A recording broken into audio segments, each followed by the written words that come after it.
I come from a family that has a musical background. My father was a jazz pianist by hobby, and he was really good, very, very good.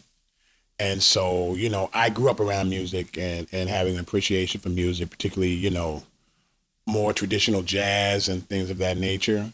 I played music as a kid, as a teenager. I played all city.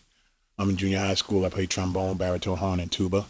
So, I've always had a music background. I've always had a love of music. What is now known as hip hop, my first introductions to it were probably Kool Herc parties. We call Kool Herc the father of hip hop, and he is. I mean, you hear all these crazy stories of variations of this, that, and the other, but the person who really laid the blueprint for it is Kool Herc. And so my first introductions to what is now today known as hip hop were Kool Herc parties, because we were b-boys, and he was the one who was playing that type of music. And from there, of course, Disco King Mario, Bambaataa, of course, Flash, and all the rest of the crew. But my first introductions to it were Kool Herc. Who introduced me to it is a brother, friend of mine named Ben Richards, as we call it. That's not his real name, but that's what people know him as. And we were very close growing up as young teenagers. He was a really good dancer, and I was learning how to dance from him because I went to schools for gifted kids and everything like that. So I guess I was a little awkward as a young boy, even though I was athletic and everything like that. But I found with burning or breakdancing, I found my niche because I really wasn't into the hustle. I got into that later on. With breakdancing, it was a lot more freedom, a lot more improvisation to it. I had a lot of energy, probably because of a little ADHD, probably, unbeknownst to me. And so it was a good way to, release energy, and I was good at it. So that's how I got introduced to it. And of course, all of us at that time, the man who was really the center of that was Kool Herc. And to really test yourself and really, know how good you were, we went to Kool Herc parties. So the original B-boys were pretty much all disciples of Kool Herc. Well, word of mouth, everybody knew about Herc, it was a word of mouth kind of thing, I mean, you had regular disco, and that's the thing, you hear a lot of people making claims to, they started this first, they started that first, Brooklyn, all these different places. But hip hop, or what has come to be known as hip hop, has been Kool Herc music, and the B-boy music was a very specific genre of music. You understand? It was not music that was played in regular adult clubs or even clubs for teenagers that were not into hip hop. It was a lot of jazz beats, a lot of percussion beats, a lot of off the beaten path type of music for B-boys. So it's a very specific type of music, and most DJs weren't playing it. Herc was the person who really introduced it, and other DJs, expounded on it and expanded, Bambaataa, Mario, Flash, various things. But it's a very specific form of music. See, Hollywood and all of them, they were around. And Hollywood is probably a person who merged the rapping side with the music, because most DJs were DJs and they had an MC or a rapper. I mean, I was an MC once upon a time in myself. And, the MC was a separate entity. Hollywood and Starsky, Lovebug Starsky, really person who merged it as far as I'm concerned. It's really Lovebug Starsky. Hollywood was rapping and playing the music. He was his own DJ and everything like that. But he wasn't playing for a hip hop type crowd. He didn't play for our type of crowd. He played for a more adult crowd or people who were more into disco. They really were anti B-boy. You weren't going to be doing, he played for his shoes and stuff like that. So that's why I don't consider him a part of the hip hop process. He was, he's a great DJ. He's a pioneer in his own right, no question, but not in that regard. Him, Pete DJ Jones, Eddie Chiba, those guys, they were not hip hop type DJs. They didn't play for that crowd. Flowers either, Grandmaster Flowers, none of them. They didn't play for that crowd. Lovebug Starsky. Lovebug was the man. Lovebug was a disco MC. He was the voice for Pete DJ Jones. And as I told you, Pete didn't play hip hop music. Right? When Lovebug went on his own, he wasn't even Lovebug then. He became Lovebug because of Busy Bee, because, people didn't want to confuse the two. So he wanted to differentiate himself from Busy Bee, who came after him. You know what I mean? Kind of took his name. And so Lovebug, who was just Starsky at the time, was the first one I heard who was really nice. And, but he rapped he was an MC at that time. He wasn't doing the hip hop, hibbity. He wasn't doing that yet. He was, MCing in the way that disco MCs spoke at that time. Wasn't a lot of rhyme. It was some rhyming, but it wasn't the cadence that hip hop has. You know what I mean? So, but Love Bug was the first one I heard. I liked his style. Another guy who was an MC, but he wasn't a hip hop MC, but he's to me one of the greatest voices that I ever knew, and that's a cat named Timmy Hall, who played with Cool DJ Rock and the Come Off crew. They played in the Stardust Ballroom. And as far as vocal quality and style and could rap, Timmy was bad, but he didn't get the same exposure because he wasn't a hip hop MC. You know what I mean? And hip hop was the one that happened to take, precedence over everything else, So you don't hear much about him, but Timmy was bad. So those were the first two that I heard. They were really nice. There was another cat, JJ the Disco King, Casey the Prince of Soul. These were all disco MCs. And my voice at that time catered more towards that because I had a kind of a baritone voice. So when I'd rap, yes, indeed, baby doll, you got the sounds of Cholly Rock, CK Rock, that kind of thing. As opposed to yes, yes, y'all, to the beat, y'all. That wasn't my style. But I was hip hop because I was a B-boy and I was with Bambaataa. So I kind of merged the two, so to speak. Melly Mel really started getting the rhyme and the rhyming cadence really into Melly Mel, Cowboy, Kid Creole.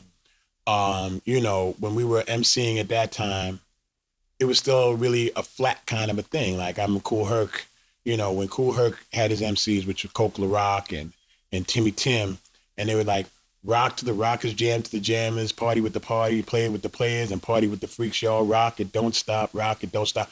There's no real MC cadence to that, you know what I mean? But that's what it was. And he had an echo chamber and, that's what took precedent. When Mel and them came around, they started doing rhymes. And his first rhymes I remember were to a song called Bra Samandy. Doom, doom, doom, doom, doom, doom, doom, doom, doom. If you're familiar with that beat. Okay, well, Samandy Bra is it's a staple of disco and hip hop. And they would start doing these rhymes, make Al Green turn Vita blue, and they had this little thing that they were doing. And as they kept going, they started doing nursery rhymes.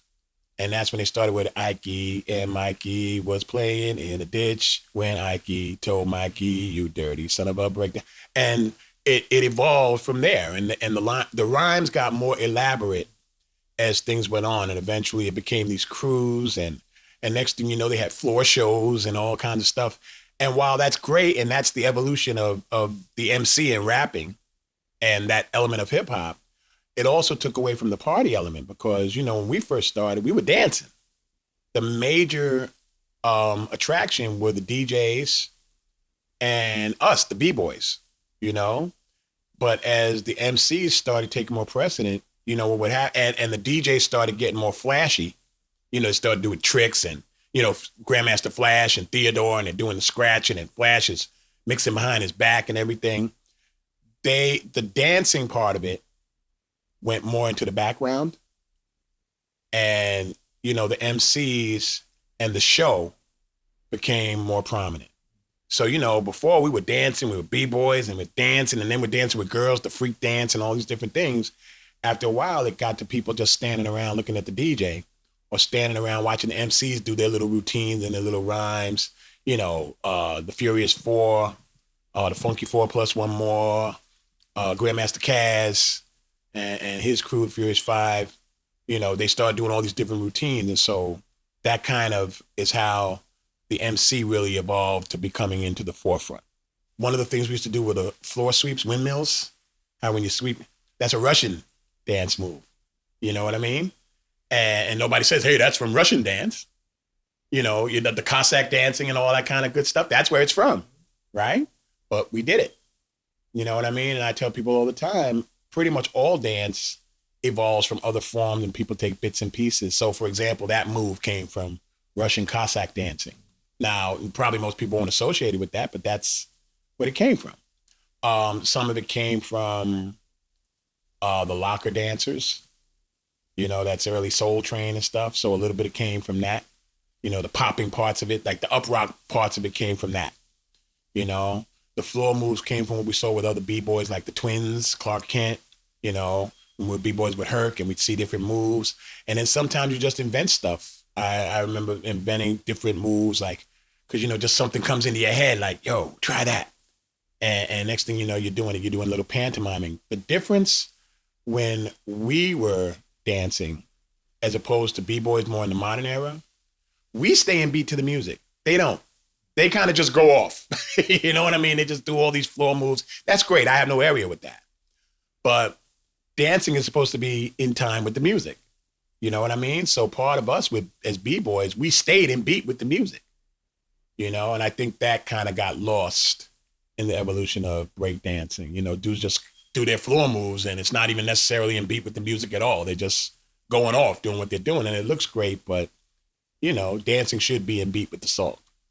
So I think that, that's a major difference. So when we were dancing, we definitely stayed in beat and still did all the floor moves, spun around on our heads. I was really big for spinning like a top. That was one of my signature moves. And you do a lot of other comical stuff, It was more theatrical, I guess you could say. The first time with Bam when we battled Kool Herc, it wasn't even so much an MC battle, it was a DJ battle. Because like I said, I was a dancer. I didn't pay a lot of attention to the MCs. Even though I knew all of them, they knew me. We were all, good friends and everything like that. But the battle, 2 battles, I remember. Bam and Herc, because this is our crew, the Zulu Nation, right? And we battled Herc in the PAL. And that was kind of Bambaataa's coming out party. Prior to that, Bambaataa was well known, but he was well known on the east side, like the Soundview area. Like everybody knew Bam, of course, over there, and they knew us as the Zulu Kings and the Zulu Nation. I used to rap for Bam, and so everybody knew us on that side, But everybody knew Herc, you know what I mean? And so Herc and Bam, started talking and connecting, and Herc started giving Bam shout outs. He first started calling the Beast from the East and things like that. And so they had this battle. It was in the PAL. And Herc had his system, which was a big system, the Herculord system. And Bam had his system. He had gotten his speakers from my man Sinbad, who was one of our Spade brothers. We used to make speakers. And called the ass kickers, big woofers, big 18-inch woofers. And Herc overplayed. You know how people take turns? Well, Herc played longer than he was supposed to play, right? And he's trying to drown out Bam and everything like that. And Bam made this plate. They don't even use plates anymore.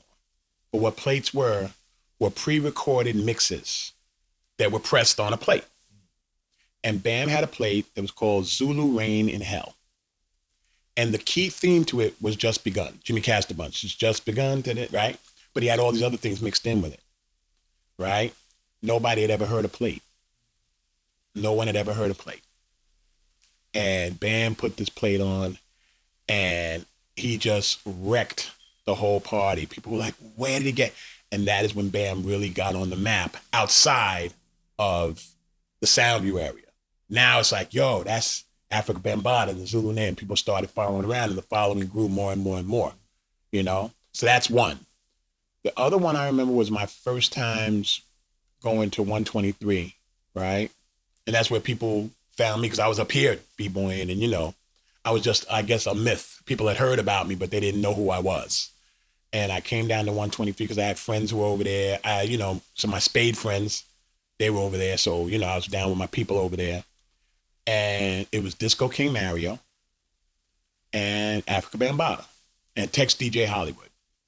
And 123 is a school. If you ever hear in the old recording, 123, the place to be or whatever, if you ever hear any of those old recordings, that's what it was. It was a junior high school on Brooklyn Boulevard.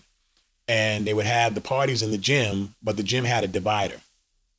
So when they pulled the divider, you had a DJ on one side and a DJ on the other side. So it was like 2 parties in one.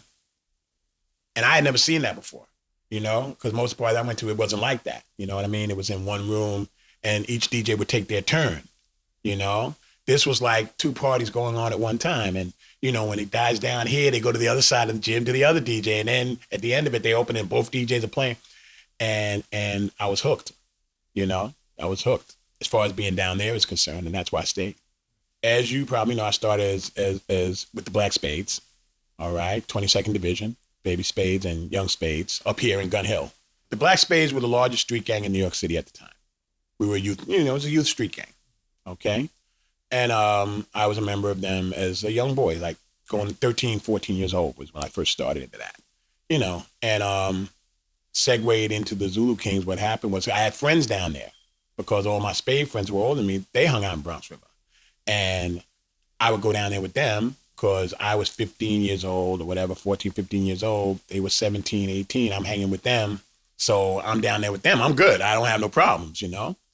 And I told you I went to that party and I said, yo, I got to keep coming down here. I love this.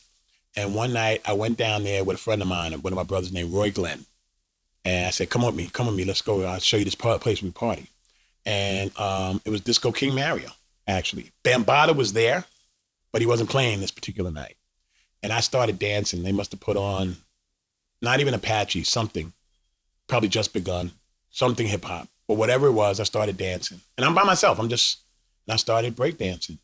And I was doing my thing. And some guy danced against me and I just burned him, served him.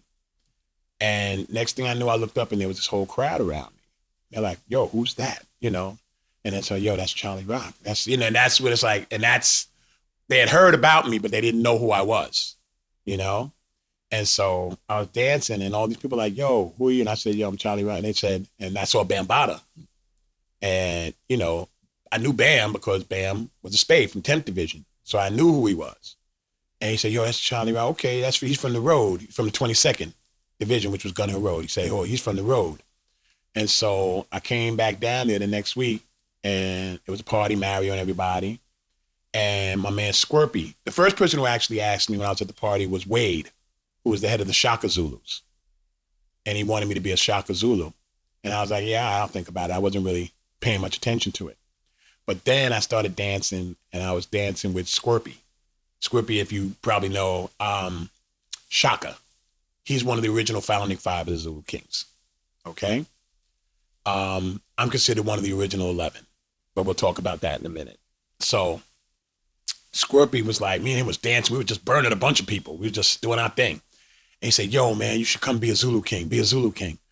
And so I was like, okay, cool. Now I knew about the Zulu Kings because they had won the dance contest at Monroe and, you know, a lot of other things. Plus, you know, they were offshoot of Spade. So I knew about the Zulu Kings. I knew about Bambaataa, you know? And it wasn't Universal at that time. It was still in the neighborhood. So I said, yeah, okay, cool. So he told me to come down. And the next week I came down to 123 and me and this kid named Dwayne, we're dancing. And so they said, you want to be a Zulu King? You're going to dance against the African Prince, which is Zambu, another one of the original five. And they used to call him the African Prince, right? And so me and Dwayne are dancing and I'm dancing against Zambu. And, you know, served him. Served him. And so we finished dancing. Bambaataa's there. Bambaataa, Biggs, Little Monk, everybody. My girl, Queen Vanessa, who is my heart to this day. That's Big Sister, Mr. Big Sister. Okay? And listen, they were all there. And, you know, when you come in someone else's territory dancing and you're burning their people, they're like, you know, little animosity. You know what I mean? So when we finished, they said, all right. So they pointed to Brother Dwayne. And Bambaataa said, okay, he's a Shaka Zulu. And Mr. Biggs said, what about him? And Bambaataa said, are you crazy? He's a Zulu King. And that's how I became a Zulu King. That's the story. And, you know, the rest is history, as they say. And that night, I danced in a dance contest against Ahmed, which is Crazy Billy, Bowleg Billy, right? But we call, you know, him as Ahmed Henderson, all right? Another one of the original five. And we're rocking. And I knew I beat him because Vanessa, because when they, you know, they cheered for Ahmed, when they came to me, like, you know, they didn't boo, they didn't nothing. People gave me a cheer and they said, better not say nothing. They just said nothing. And I smiled. And Mario said, you all know he won, right? And Mario said, you just didn't have your crowd. You know you burned it. I said, no, I'm not worried about it. And I said to Ahmed, I said, yo, we Zulu Kings now. Now we're going to rock everybody together. He laughed. He said, okay. And we've all been like this ever since. I always looked at it as something that was fun to do at the time. And we were younger. And the reality is that most of us, the original B-boys, when I'm talking about the Twins, Ahmed, all that crew that I told you, and all of us, Trixie, all those crews, by the time B-boy started moving into the more mainstream, like with Rocksteady and all that, that's in the 80s, we were done. You know what I mean? That's what they don't understand. They think it started in the 80s. we were dancing b-boying in 1975. You know, we were a good 5 years ahead of all of them. And we had already outgrown it because, you know, by the time you're 19, 18, 19, 20 years old, you know, you're not going to be spinning on your head and girls wasn't. I mean, had it been a different time, maybe, you know what I mean? We might have continued on with it because if you continued on, there's money involved. There's, you know, it became an art form, an accepted art form, you know what I mean? But at that time, it was an underground kind of thing. It was something that young cats did. And the young cats who did it, we were considered renegades. People didn't want us in their parties. They called us all kind of names. Floor sweepers. That's the term hip hop. People have their own apocryphal stories about where the term came from. And that's fine. I don't have any issue with that. But I can definitely tell you that its original incarnation was one of derision because they called the b-boys hip hoppers and floor speakers and floor sweepers and boy-yoings and, you know, yo-yos and all these different kind of names they had for us that were derogatory names. They weren't, you know, endearing names because, you know, people who didn't like that, they felt that we were coming to their house parties and crashing. And the only places we were welcome were like at Herc parties because that was our venue. Bambaataa parties, flash parties. Those were very specific parties for b-boys. You know what I mean? So the mainstream DJs, Pete DJ Jones, all these other people who are claiming their claims to being pioneers in hip hop, they weren't playing the music. They didn't like us. They did not want us in their parties. And the people who frequented their parties, their constituency, did not like us. And that's the point that I'm trying to make. We were a very specific, a renegade culture that wound up being the mainstream. You know, it started in the South Bronx, but I mean, I lived up here. We were b-boying up here. You know what I mean? But here's the thing. The thing with up here in this area, and now you got to get into the politics of geography and you know, culture. Because up here, the black communities up here were more middle class. They were people who were moving from the South Bronx and they were trying to emulate a different lifestyle and a middle class background and upbringing. And so they were trying to distance themselves from what was going on down in the South Bronx. So they saw themselves as having a different type of sophistication or whatever. And then you had to remember up here too, the influx at the time was turning very heavily West Indian, you know, which as you see today, it's almost all exclusively West Indian now. So, you know, they frowned upon us. All right. My man DST, I'm sure you're familiar with DST, right? That's my boy. He uses the term nomadic b-boys. Okay. And the reason he uses that term, and it's for himself, myself, because we go back, me and him were dancing all over the place back in the day. We're that close. It's because most cats who were b-boys, they stayed in their own neighborhoods. We danced and partied everywhere because they didn't have venues for b-boys up here. You know what I mean? So we would come into the house party. We had to bring our own records. We kind of like were bogarting, making them play our records. But we would go to Kool Herc parties. We went to Bambaataa parties. We went to flash parties. So we traveled at L Brothers, Theodore later on, you know? So we traveled all over the place. So people got to know us everywhere, you know? DST, he started going up into Mount Vernon and he, you know, was responsible for creating his cruise infinity machine and everything like that up in Mount Vernon. And I used to come up to Mount Vernon with him because Mount Vernon's a hop, skip, and a jump away. It's, you know, the Collins brothers and all that kind of stuff. You know what I mean?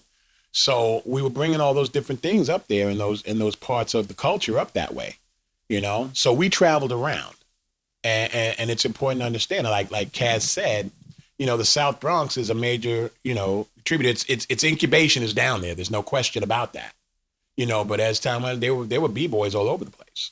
I mean, you know, like I said, the term was a derisive term. And then you have people with these apocryphal stories about it started when so-and-so went to the army and hip. Good for you. If you want that story, that's fine. I have no area with that. But the origins of it, as Kaz corroborated, you talk to people like DST, Cool Kyle, myself, in the very beginnings of it, not that they weren't in the beginnings because they were, but the reality is the term was a derisive term. It was not a term of endearment initially. There will always be elements of the culture that remain true to its origin. You know, there will always be those who are underground, who are doing what they're doing, particularly in other countries. You know what I mean? They're not looking for deals. They're not looking for any of those things. They're doing it for the love of it. The rap part of it, that's the business of the culture. That's the business of hip hop. You're not selling dancers. I mean, you have dancers who dance for Janet Jackson or whoever they dance, and they're using hip hop moves and all those kind of wonderful things. There was a time, hip hop's an accepted art form. I mean, it's presented at Lincoln Center. The thing that we started dancing on a corner, and I'm talking about before the 80s, because they were using the linoleum and all that kind of crap. We weren't doing that. We were on straight up concrete. You know what I mean? I can't tell you how many pairs of sneakers I went through in a summer dancing on the concrete. Okay, and that's a true story. We started a culture that is now worldwide. And like anything else, once there's a buck to be made, it gets exploited. You know what I mean? And what happened? And I'll tell you a story. It's a true story. I was rapping. I made a record many years ago called Cash Money by Cholly Rock and the Avenue B Boogie Band. You can look it up. You can Google it. It's, there. Okay. And that was actually through Bambaataa. Okay. But they wanted a disco style of a voice. And that's how I wound up being on this particular record. In any event, prior to that, I was MCing. I went away to college. What made me actually move away from the Zulu Nation was the fact that I went away to school. I went away to college. I went to New Paltz, SUNY New Paltz for undergrad. That was in the 70s.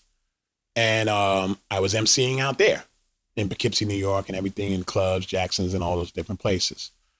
And I was MCing a show in Albany, New York, at a club called the Falcon's Nest. All right. And it was owned by a guy named Tiki Burden, who used to play for the New York Knicks, whose major claim to fame that he played in the NBA and got arrested for bank robbery. That's his claim to fame. But I digress. In any event, I'm at the party and I'm MCing or whatever, and MCing was a much different style from what it is today, And I remember the guy talking to me. He said, man, if you could put this on a record, this would be the this and that and the other. You should record this. Da, da, da, da, da. He was talking all this. And I was like, yeah, right. That'll never catch. I paid him no mind. And that summer, King Tim III came out.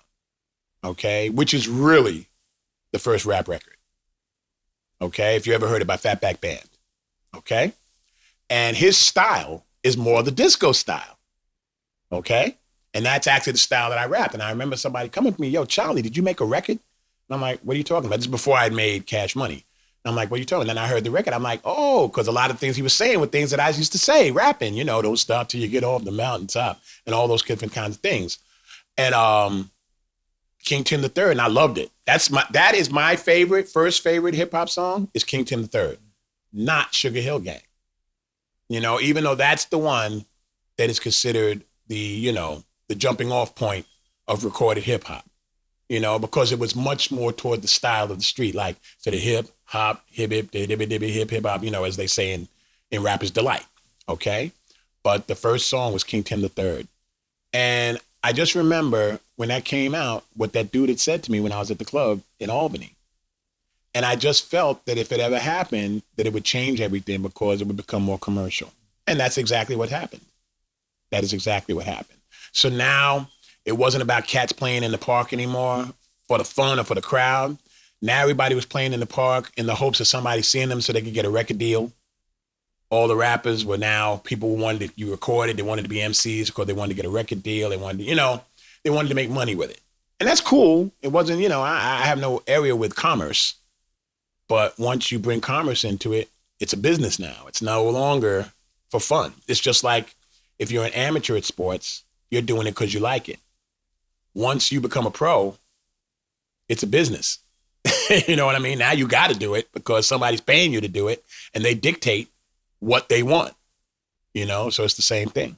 I mean, I'm education oriented. I have a master's degree, as I've told you. I went to Bronx High School of Science. I'm a brainiac kind of kid, but I was a rebellious kid. I'm in Bronx High School of Science, which is one of the best schools in the country, and I'm a gangbanger.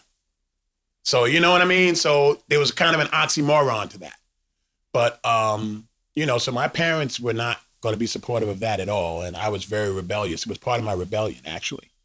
You know what I mean? It's part of my rebellion. Like, what the hell are you doing? What's he doing? He's out all night. Come home a couple of days later, that kind of thing. I was very street oriented, but I didn't come from a street oriented family. So it was very much a sense of rebellion for me. So it was definitely nothing that my father, especially not him, he definitely was not supporting any of that.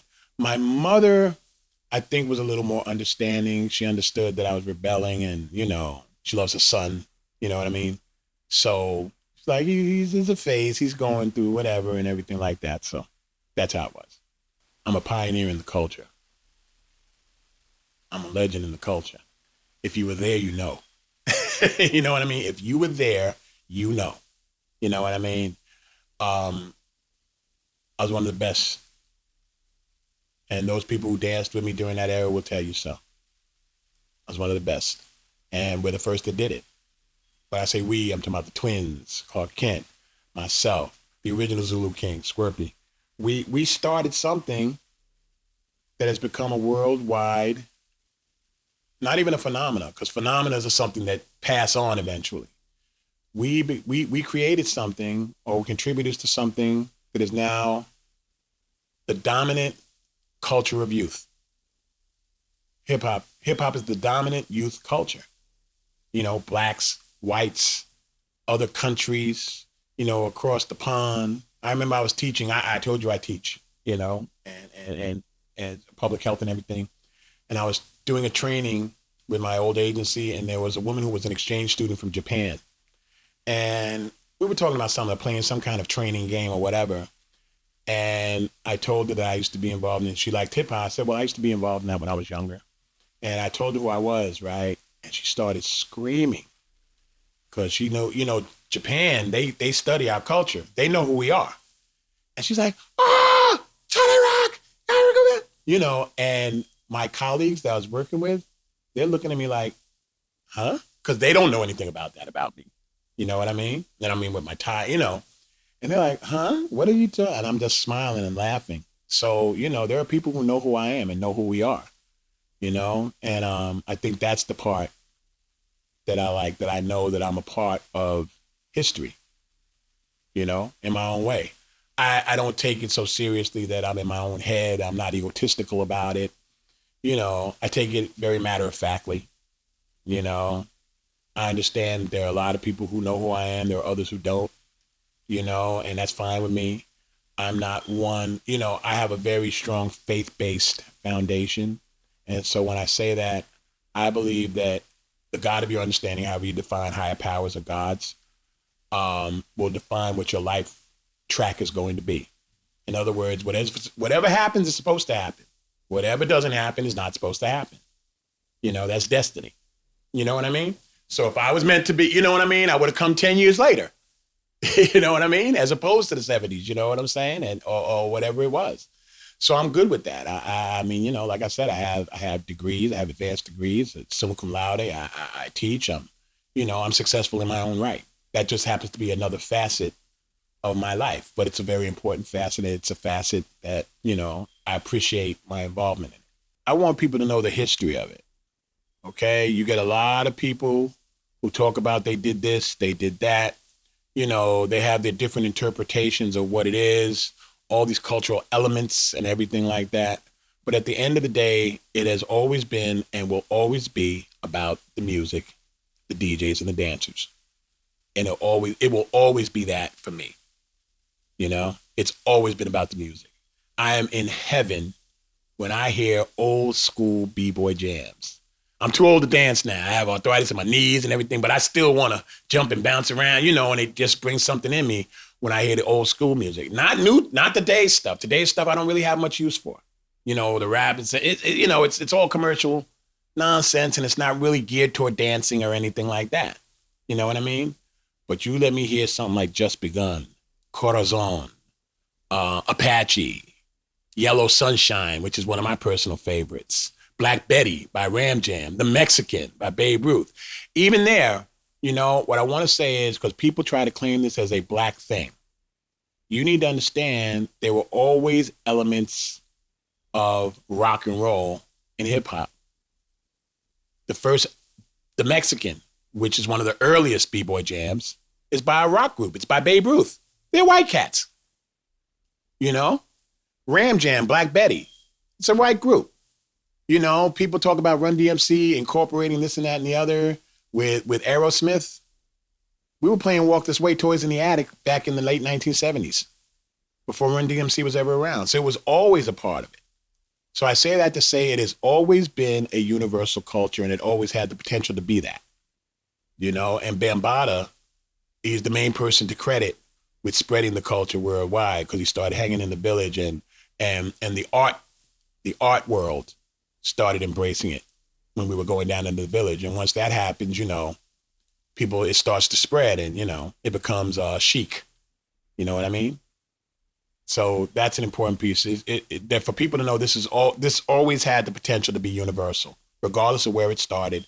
It always had the potential to be universal. And I say all that to say because you have all these people complaining about, you got Iggy Azalea and Macklemore and all these kind of things. Well, that's part of what happens when it becomes a commercial entity. But understand that these were people who were going to always embrace the culture sooner or later. You can't say it's ours, nobody else does it, they're stealing this and that and the other. They were always a presence. I mean, our original incarnation, as you may know, is from the Black Spades to the organization to the Zulu Nation, to the Zulu Kings and then the Zulu Nation. All right, because the Zulu Kings really come before the Zulu Nation. Okay, and we were a para gang, for lack of a better term. You know what I mean? And we were transitioning. But as time went on and Bambaataa, began to embrace more elements of culture and moved around, particularly down into, the village and the art world, and other elements started coming in and merging into it. And it started moving more into an art form and a social movement. And, like the mid 80s, early 90s, it started moving more in that direction. And some of it was a response to the regimes of the early 90s, the Giuliani administration, who was trying to label us as a terrorist organization, which was total bullcrap. You know what I mean? And that also helped move us more towards being a social organization to combat that attempt to stigmatize us. And so that's the direction that it moved in. And I mean, it's a positive thing, obviously. Had it stayed what it was, it would have never become a dominant worldwide culture. It's like anything else, if you ever study systems theory and negative entropy and things like that, open and closed systems, if you study open systems, if a system is closed, it has to die. If a system is open, it will continue to go on because it will always expand. So if we had stayed a closed system of just being this para gang or gang, we would have died out, just as the Spades did. I mean, we're always Spades to the day we die. Once a Spade, we don't die, we multiply. That's what we say. But the reality is we got older, we got families, some people died, jails, drugs, all those different things. But basically, if you ever study, those are all the things that happen to any closed system. All closed systems die off.